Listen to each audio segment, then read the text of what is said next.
विश्व हिंदू परिषद बजरंग दल के कार्यकर्ताओं ने शनिवार को शहर के दिल्ली गेट पर सामूहिक हनुमान चालीसा का पाठ करने के पश्चात कांग्रेस का पुतला भी फूंका। विश्व हिंदू परिषद बजरंग दल के चित्तौड़ प्रांत अध्यक्ष सुखलाल लोहार ने बताया कि अभी चुनाव के दौरान कर्नाटक में कांग्रेस ने घोषणा की है कि अगर कांग्रेस की सरकार कर्नाटक में बनती है तो पीएफआई और बजरंग दल को राज्य में बैन कर दिया जाएगा।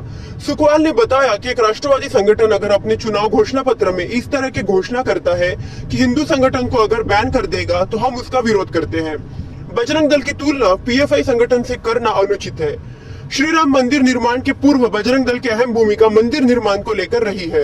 कांग्रेस तुष्टीकरण की राजनीति कर रही है और अपना वोट बैंक बढ़ाने के लिए ही इस तरह की घोषणाएं कर रही है। अगर इसी तरह की घोषणाएं होती रही तो हम उसका भरसक रूप से विरोध करते हैं। इसी क्रम में आज दिल्ली गेट पर हनुमान चालीसा का पाठ रखा गया है और कांग्रेस का पुतला भी फूंका है। बजरंग दल के कार्यकर्ता कर्नाटक में कांग्रेस ने इस प्रकार की घोषणा अपने चुनाव कार्यक्रम में की है कि वो अगर वहाँ जीतते हैं तो पीएफआई और बजरंग दल को बैन करेंगे। हमें इस बात का कष्ट है कि उन्होंने राष्ट्रवादी संगठन बजरंग दल को पीएफआई के साथ तुलना की है। बजरंग दल का गठन उसका प्रारंभ उस समय हुआ था जब राम जन्मभूमि के आंदोलन में विभिन्न प्रकार के कार्यक्रम किए जा रहे थे, चाहे वो राम रथ यात्रा हो, चाहे वो गंगा जल यात्रा हो, चाहे वो विश्व मंदिर के निमित्त कार सेवा हो। इस प्रकार के हिंदू जागरण के कार्यक्रमों में विभिन्न प्रकार के कार्यक्रम की व्यवस्था के निमित्त उस समय की तत्कालीन सरकार जो तुष्टीकरण की नीति पर थी, उन्होंने इस प्रकार के आंदोलन की सुरक्षा का जिम्मा लेने से मना कर दिया कि हम ऐसे कार्यक्रमों में किसी प्रकार का और कोई विषय उत्पन्न होता है तो हम जिम्मेवार नहीं रहेंगे।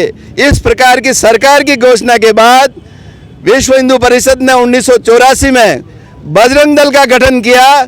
वो बजरंग दल हमारे इस प्रकार के कार्यक्रमों की सुरक्षा के लिए एक राष्ट्रवादी संगठन है और तब से आज तक इसी प्रकार के कार्यक्रम करते आए हैं। जवानों में जोश जगाने के लिए, जवानों में हिंदूवादी विचारधारा को जगाने के लिए, देश के लिए मर मिटने के लिए यह संगठन है।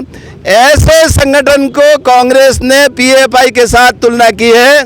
यह घोर विरोधी बात है और हम इसकी भरसक और विरोध करते हैं और यह भी मांग करते हैं कि कांग्रेस तुरंत अपने इस बात का स्पष्टीकरण दे कि हम बजरंग दल पर कोई प्रतिबंध नहीं लगाएंगे। प्रतिबंध अगर लगाना है तो पूरे देश में जहाँ जहाँ भी कांग्रेस की सरकार है वहाँ क्यों नहीं लगाते? राजस्थान में भी लगाए। हम उसको चुनौती के रूप में स्वीकार करते हैं। अगर इस प्रकार का निर्णय कांग्रेस सरकार नहीं करती है तो संपूर्ण देश में बजरंग दल इस प्रकार के कार्यक्रमों के माध्यम से हिंदू जागरण का कार्यक्रम करेंगे। आगे भी चलता रहेगा आपका? आगे भी चलता रहेगा। हनुमान चालीसा हमारा हर मंगलवार और शनिवार को कार्यक्रम रहता है। विभिन्न प्रकार के मंदिरों में रह रहा है, लंबे समय से रह रहा है, आगे भी रहेगा। लेकिन इस विषय को लेकर के